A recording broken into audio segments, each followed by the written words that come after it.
तो मैंने बताया, जो आज फिर बता रहा हूं, इस पुस्तक को जब हजारों वर्षों के बाद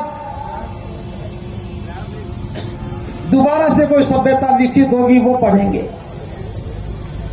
लेकिन जब तक ये पुस्तक रहेगी, हम सब लोगों को पढ़ने की प्रेरणा देती रहेगी। और उसके 1 साल के बाद ही 1.25 लाख लोगों ने,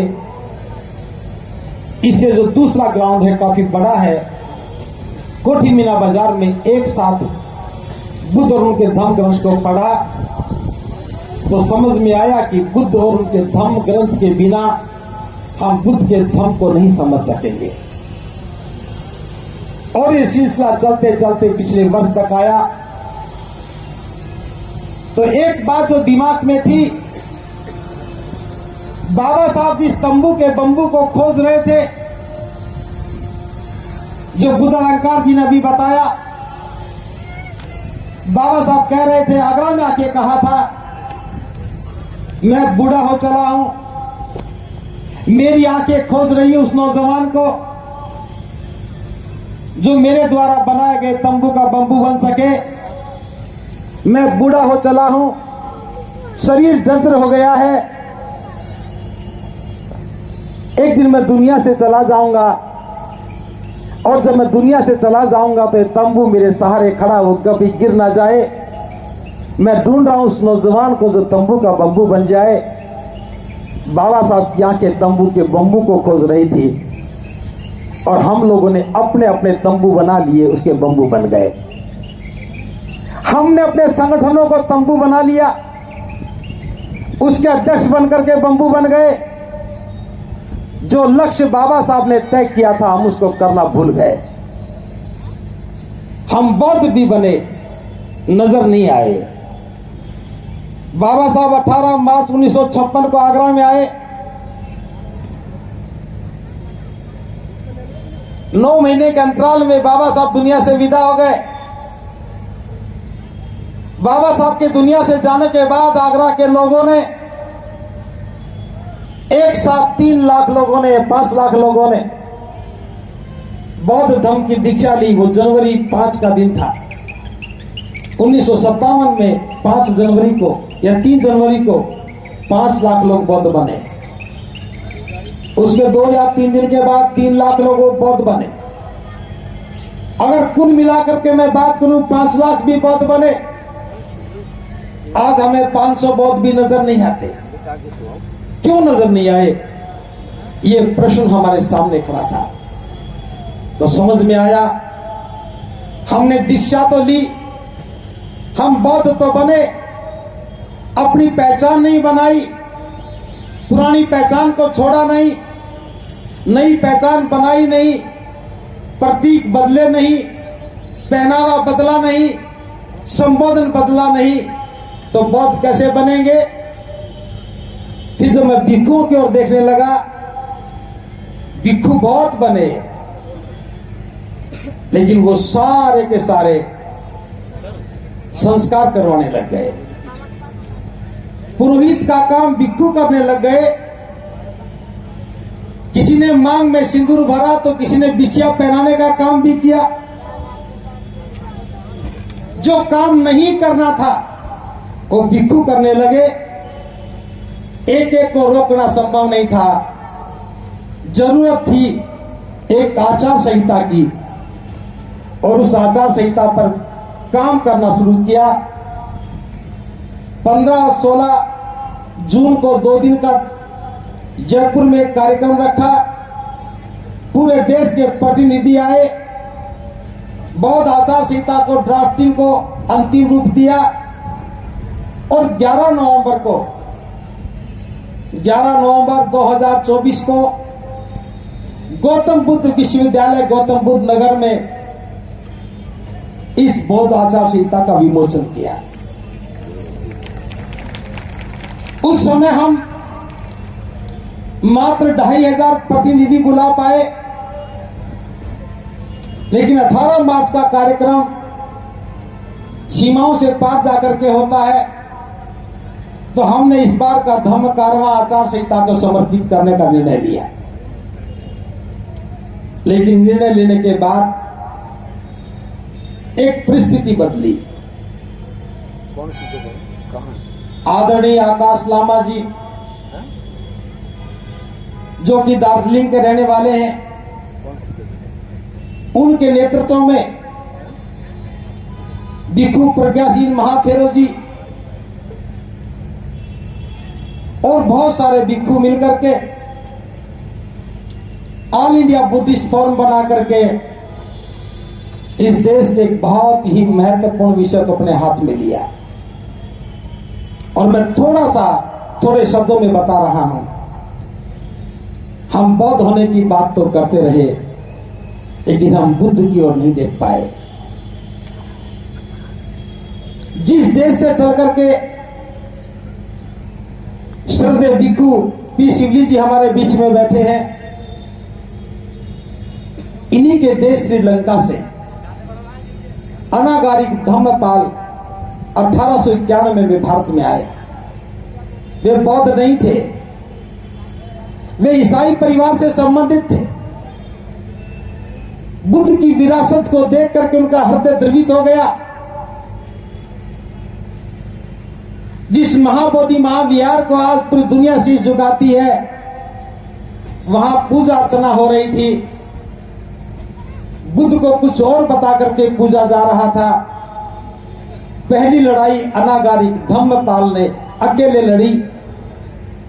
1892 में वो मुकदमा जीत भी गए, लेकिन फिर वो हाई कोर्ट में केस चला गया। श्रद्धेय भंते पी शिवली जी हमारे बीच में बैठे हैं। ये बहुत गंभीरता से उस घटना को इन्होंने अध्ययन किया, पढ़ा है और समझा है। मैंने भी उन्हीं से सुना है और लिखा हुआ कुछ थोड़ा सा पढ़ा है। हाई कोर्ट में हमारी पैरवी मजबूत नहीं थी। भारत का कोई बौद्ध उनके साथ नहीं खड़ा था और हम हार गए। 1892 में हम हारे और आज 132 वर्ष हो गए, आज भी हम हारे हुए हैं। अनागारिक धम्मपाला ने लंबी लड़ाई लड़ी और परिणाम यह हुआ, देश आजाद होने के बाद एक कानून बना। 1949 में एक कानून बना और उस कानून ने बौद्ध विरासत को दो धर्मों के बीच में बांट दिया।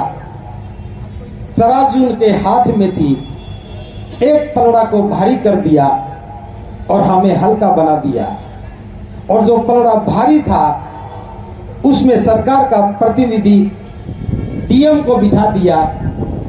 जब सरकार और प्रशासन शामिल हो जाता है तो आम आदमी की बात नहीं सुनी जाती है। 4 बौद्ध प्रतिनिधि बने, 4 हिंदू प्रतिनिधि बने। डीएम भी हिंदू होगा, आराम से कमेटी बना दी गई। जो देश के राष्ट्रपति बने उनकी मौजूदगी में कमेटी बनी। इसे न्याय कहा गया। ये अन्याय की एक बहुत बड़ी बुनियाद डाल दी थी। उसके बाद आज से 25 वर्ष पहले जापान से आए हुए एक भिक्षु आर्य नागार्जुन सुरेई ससई जी के नेतृत्व में बोध गया मुक्ति का आंदोलन शुरू हुआ। आंदोलन बहुत मजबूती से लड़ा गया, लेकिन जब निर्णायक दौर आया, जो हमारे परम श्रद्धेय भंते जी हैं वो 3 भागों में बट गए।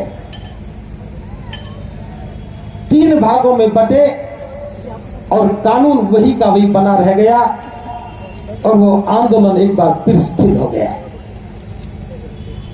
अब तीसरी बार आंदोलन शुरू हुआ। पहली बार अनागारिक धम्मपाला ने बोध गया को एक नई पहचान दी। दुनिया के बौद्धों का ध्यान महाबोधि महाविहार की ओर गया। आर्य नागार्जुन सुरेई ससई ने जब आंदोलन शुरू किया तो पूरी दुनिया के बौद्ध इस बात को जान पाए कि यह बौद्ध विरासत है, लेकिन भारत के बौद्ध इस बात को नहीं समझ पाए। आज तीसरी बार आंदोलन शुरू हुआ है और इस बार नेतृत्व भारत के बौद्धों के पास में नेतृत्व है।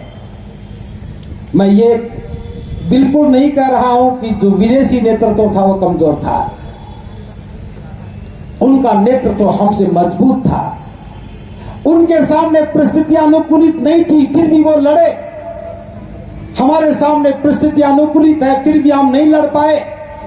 तो मैं आज बताना चाहता हूं, भले ही आज का यह कार्यक्रम बौद्ध आचार संहिता को समर्पित है, फिर हमने भी लक्ष्य बदला है। आचार संहिता की जब हम बात करते हैं तो सबसे पहले स्वीकार करते हैं मैं बौद्ध हूं, बुद्ध मेरे शास्ता हैं, और बुद्ध मेरे शास्ता हैं तो मेरा सिर झुकना चाहिए बुद्ध के सामने। जब हम शीश झुकाने की बात करते हैं तो फिर महाबोधि महाविहार नजर आता है, और महाबोधि महाविहार बोध गया की ओर देखते हैं तो तरस आता है। मैं अपने मन की भावना बता रहा हूं, अनेकों बार मैं बोध गया गया, जाने की खुशी बहुत ज्यादा थी, जाने की खुशी बहुत ज्यादा थी, लेकिन जब वहां की दुर्दशा को देखा, वहां के पुरोहितों को घंटी बजाते देखा, वहां के पुरोहितों को पिंडदान करते देखा, तो बेबसी दिमाग में आई और ये सोच करके कि हम कर क्या सकते हैं, हम तो एक दिन के लिए देखने के लिए आए, क्या कर सकते हैं। कई बार गए फिर भी यही रहा है कि एक दिन देखने के लिए आए, क्या कर सकते हैं। और उसके बाद एक षड्यंत्र हुआ, बोध गया परिसर के आसपास कुछ बम के धमाके हुए। बम के धमाकों के नाम पर सुरक्षा और मजबूत हो गई, और सुरक्षा इतनी मजबूत हुई कि बौद्ध लोगों का प्रवेश तो मुश्किल हो गया। दूसरे धर्म के अनुयायियों के पत्थर के भगवान भी वहां जाकर के बैठ गए। कोई मेटल डिटेक्टर काम नहीं कर सका। दीवारों पर बुद्ध की प्रतिमाओं को दूसरे धर्म के पात्र का नाम लेकर के पढ़ाना शुरू कर दिया। सारी दुनिया जानती कि बौद्ध पूजा नहीं करते, बुद्ध के सामने घंटी बजा बजा करके कुछ और ही नाम दिया जाने लगा। झूठ बोलने वालों ने महारत हासिल कर ली, लेकिन यह बर्दाश्त नहीं किया जा सकता था। जब मैं बौद्ध आचार संहिता की बात करता हूं तो बुद्ध मेरे शास्ता है, और बुद्ध मेरे शास्ता है तो जिस जमीन से सिद्धार्थ बुद्ध बन के निकले, सिद्धार्थ गौतम बुद्ध संबोधि को प्राप्त हुए, पूरी दुनिया में अज्ञानता का अंधकार खत्म हुआ, पूरी दुनिया के दुखों को दूर करने का एक मार्ग प्रशस्त हुआ। जो लोग कभी जीवन में सुख की कल्पना नहीं करते थे, उनके लिए निब्बान का द्वार भी खुल गया। समता, मैत्री, करुणा, बंधुता, न्याय और स्वतंत्रता का सिद्धांत वहां से प्रतिपादित हुआ। लेकिन जब हम बात बौद्ध गया की करते हैं तो कैसे सिर झुकाएं? वहां तो दूसरे धर्म के लोग अपनी जागीर बना करके उसे पेश कर रहे हैं। आज मैं आपसे सिर्फ इतना कहना चाहता हूं, हम क्या पहने, क्या खाएं, शादी कैसे करें, मरने के बाद क्या करें, ये सारी बातें तो हमें करनी है। लेकिन बोध गया को आजाद किए बिना किसी प्रकार की भी आचार संहिता का अस्तित्व कैसे स्थापित होगा? तो आज मैं बता देना चाहता हूं, बाबा साहब ने हमें बहुत मार्ग दिए। 18 मार्च का दिन हमें बता रहा है अब हमारे संघर्ष की दिशा भी तय होनी चाहिए। और मैं तो सभी भिक्षुओं से आह्वान कर रहा हूं, भले यहां पर 250-300 भिक्षु बैठे हैं, पूरे देश में बैठे हुए भिक्षुओं से मैं कहना चाहता हूं, आप लोगों ने त्याग किया है, परिवार का त्याग किया है, संपत्ति का त्याग किया है, सुख का त्याग किया है। बस एक त्याग और कर दो, जिन बुद्ध विहारों में रहते उन बुद्ध विहारों को छोड़ दो। जब तक बोध गया मुक्त ना हो जाए, अपने बुद्ध विहारों पर आना बंद कर दो।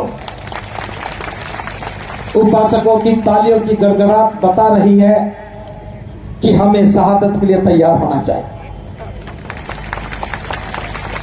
आप जितनी मजबूती से ताली बजा रहे हो, एक अनुरोध कर रहा हूं, आपके आसपास जहां पर भी कोई बहुत भिक्षु रहते हो, हाथ जोड़ करके निवेदन करना, भंते जी बोध गया मुक्त नहीं हुई है। वो जमीन जहां से सिद्धार्थ बुद्ध बनकर निकले, आज अपनी बेबसी पर तरस खा रही है। बौद्धों की महान विरासत को धूमिल किया जा रहा है। बुद्ध की प्रतिमाओं के आकार प्रकार बदले जा रहे हैं। बहुत बड़ी सुरक्षा के अंदर एक छोटे से चाकू से पत्थर को काट करके नई आकृतियां बनाई जा रही हैं।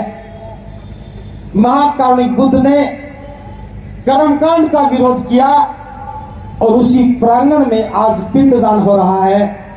क्या बौद्ध भिक्षुओं को नींद आनी चाहिए? इसलिए मैं तो कह रहा हूं, जब तक बोध गया मुक्त नहीं होगा, हमारा आंदोलन नहीं रुकेगा। भले ही पहला आंदोलन एक बार रुक गया था, भले ही दूसरा आंदोलन भी रुका, लेकिन ये तीसरा और अंतिम आंदोलन होगा। ये तीसरा और अंतिम आंदोलन होगा। भिक्षुओं के साथ साथ आपकी भी भूमिका चाहिए। जब तक आपकी भूमिका नहीं होगी, यह आंदोलन कभी आगे नहीं बढ़ेगा। इसलिए मैं 2-3 बात कह रहा हूं।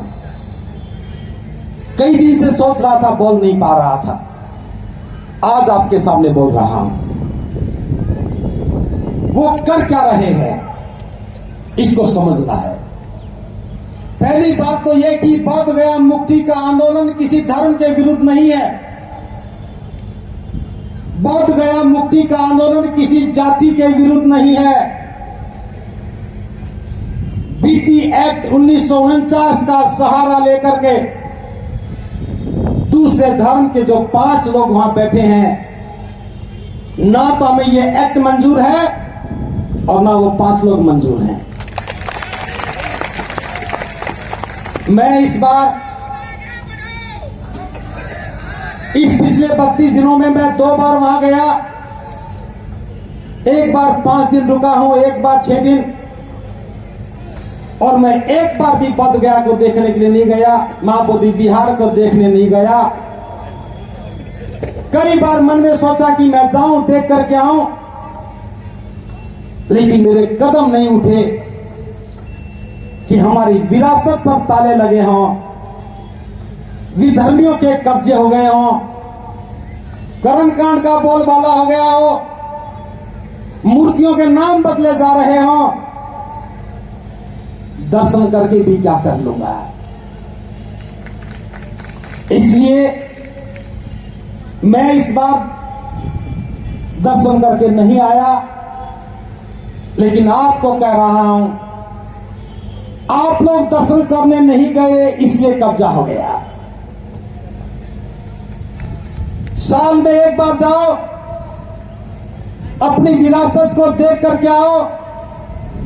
जिस विरासत के वारिस नहीं होते, वहां खरपतवार पैदा हो जाती है और लंबे समय तक विरासत को संभाला ना जाए तो उसी खरपतवार में झाड़ियां पैदा हो जाती हैं और उन झाड़ियों में सांप और बिच्छू पलने लग जाते हैं और समय और ज्यादा लंबा हो जाए तो दूसरों के कब्जे हो जाते हैं। हमारे साथ यही हुआ है।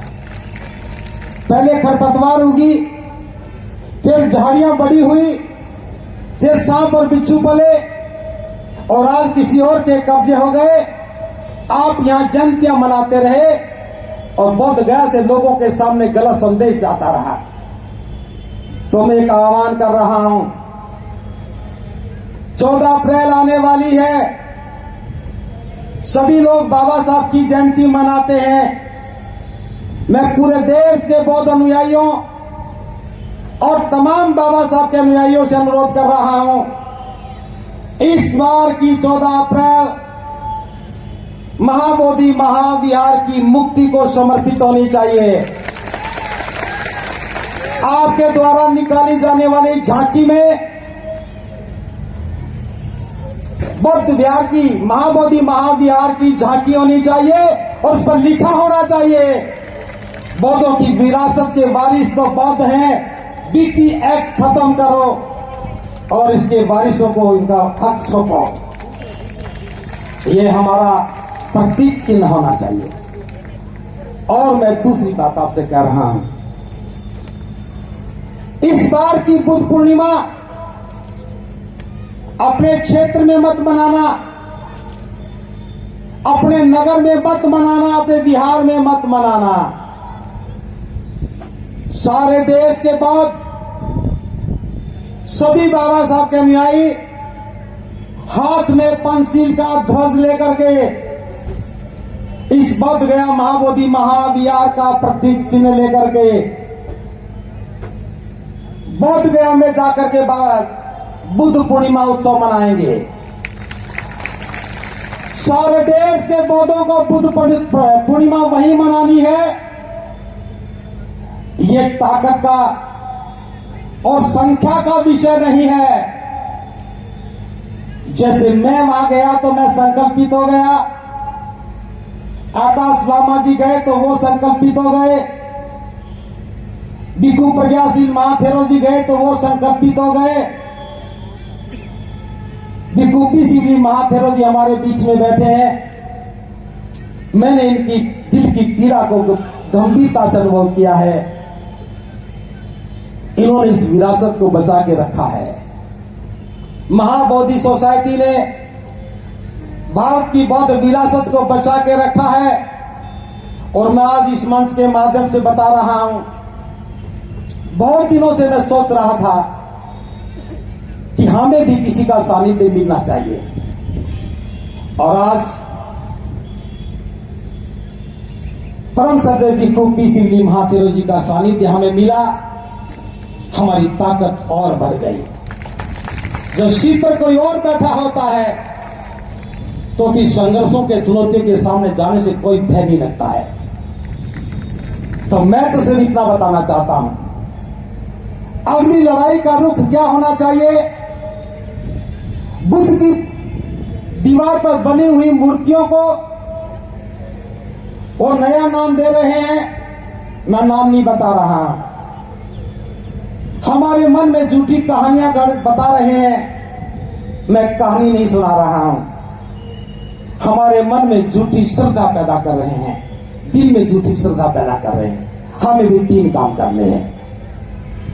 पहली बात,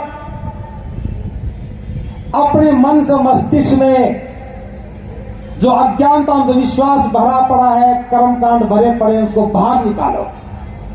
अपने मन को साफ करो। बौद्धों के मन में कोई डर नहीं होता, विद्या नहीं होती, कर्मकांड नहीं होता। अपने दिल को साफ करो। किसी भी प्रकार के कर्मकांड के प्रति कोई विश्वास नहीं होना चाहिए। और तीसरी बात, अपने घर की दीवारों को साफ करो। वो अगर हमारे बुद्ध विहार की दीवारों को खंडित कर रहे हैं, हम अपने घर की दीवारों को साफ करना शुरू कर दें। अभी तक तो हम एक नारा लगा रहे थे, मैं बौद्ध हूं, जाति से मुक्त हूं, बौद्ध मेरा समाज है। और मैं बता रहा हूं, आप जाति को तोड़ना शुरू कर दो, महाबोधि महाविहार की गुलामी की बेड़ियां टूटनी शुरू हो जाएंगी। और जब तक आपकी जाति बची रहेगी, बेड़ियां नहीं टूटेंगी। इसलिए हमें अपने घर की दीवारों को साफ करना है। उस दीवार पर बस एक ही प्रतिमा हो, वो बुद्ध की हो, दूसरी अगर साथ में हो तो बाबा साहब की हो, और मन में सिर्फ एक ही विश्वास हो, महाकारुणिक बुद्ध मेरे शास्ता हैं। अगर दूसरा भी कोई विश्वास हो तो बाबा साहब ने मुझे बुद्ध के का मार्ग पर दिखाया है, बस वो विश्वास हो। और तीसरी बात, हमारा श्रद्धा से कहीं सर झुके तो वो बुद्ध हो, और दूसरे कोई हो तो बाबा साहब हो। इन तीन बातों को अगर हम ध्यान रख लें, ये लड़ाई मजबूत हो जाएगी। मैं बहुत ज्यादा बात आज नहीं करूंगा, क्योंकि हमारे बीच में हमारे मुख्य अतिथि जी हैं, उनका मार्गदर्शन हमारे लिए बहुत महत्वपूर्ण होता है। बस मैं इतना कह रहा हूं, आपके घर में जब खाना बने तो इतना ध्यान रखना चाहिए कि बोध गया में भी कुछ लोग बैठे हैं इस आंदोलन को लड़ने के लिए, थोड़ा सा खाना उनके लिए भी होना चाहिए। जब आपको कमाई करे, घर के खर्च के लिए पैसा खर्च करे, तो आपके मन में भाव आना चाहिए कि बोध गया में जो आंदोलन चल रहा है, the Buddhist form of India के नेतृत्व में जो आंदोलन खड़ा हुआ है, वो धन के अभाव में कभी कमजोर ना हो जाए, इसलिए सीधे के सीधे the Buddhist form of India के खाते में अपना अंशदान भेज दीजिए। अगर नकद देने की बात आए तो वही जाकर के दीजिए। ये बहुत जरूरी है। आंदोलन या तो धन के प्रभाव से कमजोर होता है या संख्या के बल से कमजोर होता है, और आज हमारे पास दोनों हैं। धन की कमी नहीं, संख्या की कमी नहीं। और उत्तर भारत में अगर एक कार्यक्रम में इतना बड़ा भिक्षु संघ बैठा है तो मैं फक्र के साथ कह सकता हूं, इस लड़ाई को लड़ने वाले योद्धाओं की भी कमी नहीं। महाकारुणिक बुद्ध ने कहा कि भिक्षुओं, जब शील को कोई खतरा पैदा हो तो युद्ध करो। शील को खतरा पैदा तो हो ही गया। जब बुद्ध की विचारधारा नहीं बचेगी, बौद्धों की विरासत नहीं बचेगी, तो आपके शील कहां से बच जाएंगे? जब हमारी विरासत पे कर्मकांड होने लगेंगे तो शील कहां बच जाएगी? तो फिर महाकारुणिक बुद्ध की ही बात दोहरा रहा हूं, शीलों पर खतरा हो जाए तो युद्ध करो, भिक्षुओं युद्ध करो। इसलिए भिक्षुओं को भी अब इस युद्ध में शामिल होना चाहिए। युद्ध का मतलब किसी को मारना पीटना नहीं है। युद्ध का मतलब जो गलत है उसको खत्म करना है, और जो सही है उसे हासिल करना है। हम बौद्ध हैं, शांति के साथ, मजबूती के साथ। शांति का अर्थ कमजोरी नहीं होता। हम बौद्ध हैं, मैं पूरे विश्वास के साथ कह रहा हूं, बौद्ध कभी युद्ध लड़ करके कुछ हासिल नहीं करते। हम सत्य के साथ खड़े होते हैं, हम सत्य के लिए लड़ते हैं, और सत्य की जीत होती है। सत्य को परेशान तो किया जा सकता, पराजित नहीं किया जा सकता। जब तक हम बौद्ध नहीं थे, हाई कोर्ट में लड़ाई हार गए थे। जब देश में सोशल मीडिया नहीं था, विचार जन जन तक नहीं पहुंचा था, आज हमारे पास सोशल मीडिया भी है, आज हम बौद्ध भी हैं, आज बौद्ध अनुयायी भी हैं, आज भिक्षु भी हैं। इस बार की ये लड़ाई, इस बार का आंदोलन हम जीतेंगे, अवश्य जीतेंगे और जीतेंगे। बुद्ध पूर्णिमा तक हमें चैन से नहीं बैठना है। एक बार फिर कह रहा हूं, अभी से अपनी रेल की टिकटें बुक करवा लो, अभी से बसें बुक कर लो। जो पैदल जाना चाहते हैं वो पंचशील का झंडा लेकर के पैदल चल पड़े। जो मोटरसाइकिल पर जाना चाहते हैं वो पंचशील का झंडा लगाए और अपनी बाइक लेकर के चल पड़े। जो कार और बस में जाना चाहते हैं कार और बस से जाएं। रेल में जाने वाले रेल से जाएं, हवाई जहाज से जाने वाले हवाई जहाज से जाएं। बस लक्ष्य एक ही है, इस बार बुद्ध पूर्णिमा बोध गया में मनाएंगे और बोध गया मुक्ति की कामना के साथ मैं उम्मीद करता हूं बिहार सरकार हो सकता है कि बुद्ध पूर्णिमा तक महाकाली बुद्ध की संबोधि की पात्र बन जाए। उनको भी बात समझ में आ जाए कि ये नाइंसाफी है, कानून गलत है। विधानसभा में उस एक्ट को खत्म करने का प्रस्ताव ला करके बौद्धों को विरासत सौंपने का काम करे। अगर ऐसा करती है तो हम उनके नैतिक साहस को साधुवाद देंगे। केंद्र सरकार को भी यह बात समझ में आ जाए तो, क्योंकि सरकार उनकी भी है और देश में तो कई इंजन सरकार को खींचते हैं। कहीं भी किसी को भी बात समझ में आ जाए, बस इस एक्ट को निरस्त करें। महाबोधि टेम्पल एक्ट जो है बीटी 1949 निरस्त होना चाहिए। और मैं कामना करता हूं जब पूरा देश बोध गया की ओर चल पड़ेगा, आप जब तक बुद्ध गया में पहुंचेंगे, मुझे उम्मीद है बोध गया की गुलामी की बेड़ियां टूट जाएंगी और विरासत का वारिस बन करके लौटेंगे। बस एक संकल्प के साथ चलना है। बोध गया जा रहे हैं, वारिस बन करके अपना हक अदा करेंगे। हम बोध गया जाएंगे और वारिस बन करके लौट करके आएंगे। बीच में कोई पड़ाव नहीं है। इन्हीं शब्दों के साथ आपने मेरी बात को बड़े ध्यान से सुना, आपका बहुत बहुत साधुवाद। दो शब्दों में, जिन लोगों ने प्रयास किया इस कारवां को सुंदर बनाने में, आप लोग दूर दूर से आए हैं, बसें लेकर के आए हैं, पैसा खर्च करके आए हैं, आपने धन इकट्ठा किया, इस व्यवस्था के लिए काम किया। और विशेष रूप से मैं आगरा की टीम को साधुवाद ज्ञापित करता हूं। नाम नहीं लूंगा क्योंकि आगरा बहुत बड़ा है। पहली बार मैंने इस बात का एहसास किया है, इस बार आगरा की दिशाएं बदल गई है। ले जा बोतल ले।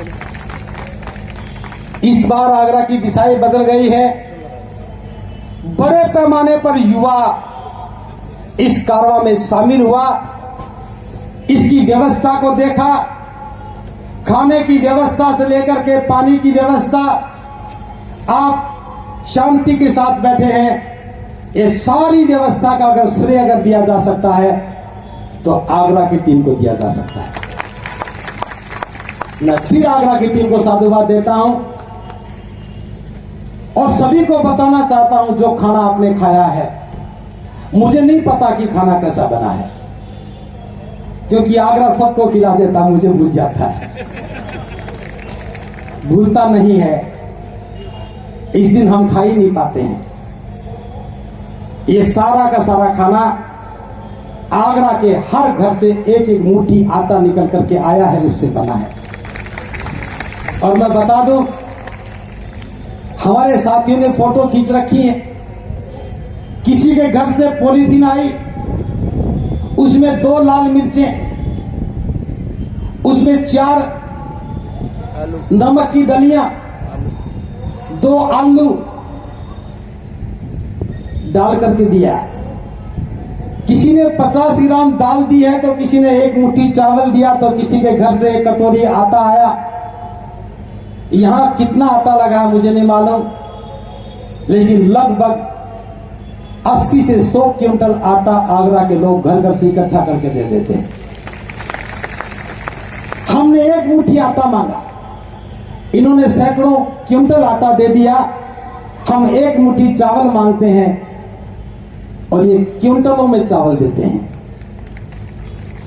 इस बार हमने आह्वान किया था, आप जो भी राशन देंगे, जो यहां खर्च हो जाएगा ठीक है, जो बचेगा सारा बोध गया जाएगा। मुझे नहीं पता कि क्या बचा है, जो बचा होगा वहां जाएगा तो जाके बताएंगे कि आगरा के लोगों ने घर घर से इकट्ठा करके दिया है। जो आंदोलन में बैठा है मजबूत हो जाए, क्योंकि अब आगरा का खाना शुरू हो गया है। तो मैं इतना और फिर कह रहा हूं, यह सहयोग तो आपका 18 मार्च का है, वो आंदोलन कमजोर ना पड़ जाए। हर सप्ताह यहां से लोग जाएं, अपने साथ पैसे लेकर के जाएं और वहां जाकर के आटा दाल खरीद करके आंदोलन में दे करके आए। इस निमंत्रण को भूल ना जाए। हर व्यक्ति को जाना है और बुद्ध पूर्णिमा वही मनाना है। बस एक उद्देश्य के साथ, बौद्ध विहार हमारी विरासत है, हम वारिस बनकर के लौटेंगे। इन्हीं शब्दों के साथ बहुत बहुत साधुवाद।